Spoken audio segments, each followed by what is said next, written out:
I'm gonna show you some common swaps for stuff like this that are going to level up your health. There are about 5 companies that own almost all of these cleaning products, and in the United States, we have gone from natural cleaning products towards these because we are fooled by the illusion that these are better. In reality, a lot of the ingredients that they are putting in here are severely damaging our hormone health, our immune health, and our lung health. We've gotten sold this package that, oh, these smell better, they work better, when really it's not true and it might be damaging your health. But what you need to understand is these companies have a lot of vested interest in convincing you that you need an apple blossom scent, bright green colored dish soap. Try these swaps and let me know how you feel. One of the dumbest products right here, we have Febreze infused in these trash bags. I can smell them from here, and this is obviously gonna release some of those toxic byproducts and volatile organic compounds that can harm your lungs. So the solution right there is very simple, guys. You just get something Febreze right here, Febreze. Same thing here, fresh scent. You don't want that. An unscented trash bag. Wow, what a concept. It's just a normal trash bag, guys. Again,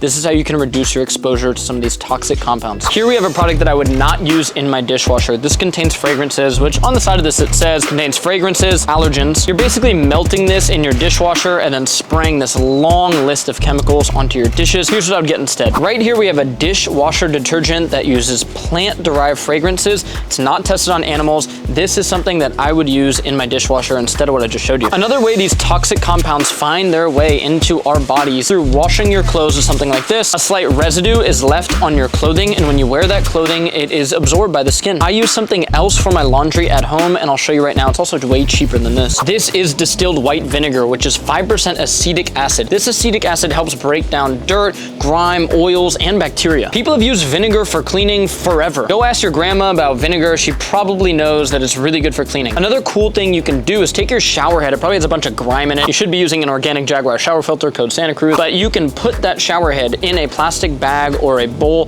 that is filled with vinegar, and you will see so much of the crud just come off it. It's an amazing cleaning solution. It's very affordable. Let's see how much it is. $3.99 for this whole thing, and it's gonna last you a while, and it's not gonna be damaging for your health. Another common thing I see is either plugging these into your car or your home or spraying this Febreze stuff everywhere. This can be extremely damaging for your lung health, your hormone health. Your immune function overall can be compromised when you have these in your home. The simple way to keep your home smelling clean is to have a clean home. Don't use these. Baking soda cuts through dirt, grime, and odor extremely well. There are so many different ways you can use baking soda to clean your house with, deodorize stuff, but what I like to do is with some hot water, if you put a bit of baking soda on a sponge with some natural dish soap, you can almost clean anything, and it just comes out sparkling clean. Your oven, why would you put toxic products in your oven? With a little bit of baking soda, a washcloth, a scrubber, you can get the job done. I would not go with this. This contains an ingredient called C911-Perith-8. This ingredient has been linked with skin issues and cancer. Again, for the video, I'm not saying this causes cancer. I'm saying it has been linked with cancer. What I use for dish soap at home is this unscented 7th generation. I'm definitely not sponsored by these guys. There's plenty of good options here, but this is what I go for my dish soap at home. Not that crazy stuff with Blue One and very harmful chemicals. You don't want to be breathing that in. Use this instead.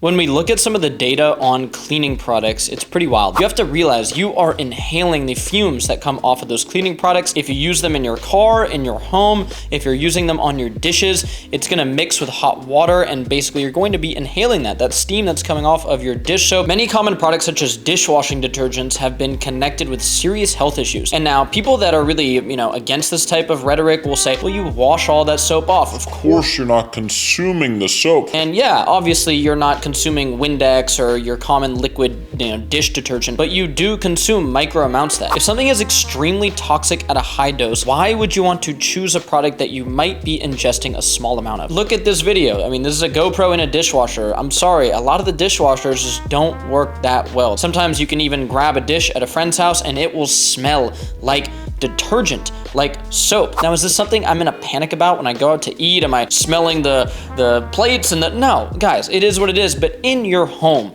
in your actual house, you should use some of the products that we just walked you through at the grocery store. We have gotten so obsessed with this cleanliness, with this disinfecting everything, especially with the last 2 years. People literally lived off hand sanitizer, rubbing it all over their body, all over their hands every 4 seconds. We are not so weak as human beings that a little bit of dirt is going to kill you. I think the next frontier of understanding what these toxic cleaning products do to our body resides in understanding the gut microbiome. When you have, basically the low-level ingestion and constant use of antibacterial soaps, there are some studies showing that this can negatively damage your gut microbiome because we have a live bacteria in our gut, which keeps our body healthy. On the surface of our skin, we have what's called our skin microbiome. So constantly overusing soaps, this might damage your gut microbiome and your skin microbiome. So keep that in mind. Let me know your thoughts below. What do you use to clean at home? Are you, a vinegar and essential oils guy? Are you using some of the products that I showed you in the grocery store? I appreciate you watching. Let me know any other topics that you want me to dive into. I hope this genuinely benefits your health. It is something that I have these products in my home because I care about my health. I think this will be more and more publicized as we understand more about the gut microbiome, the immune function, your brain, lung, gut, skin axis, all this type of stuff. So let me know if this helped you, and let me know any ideas for the next episode below.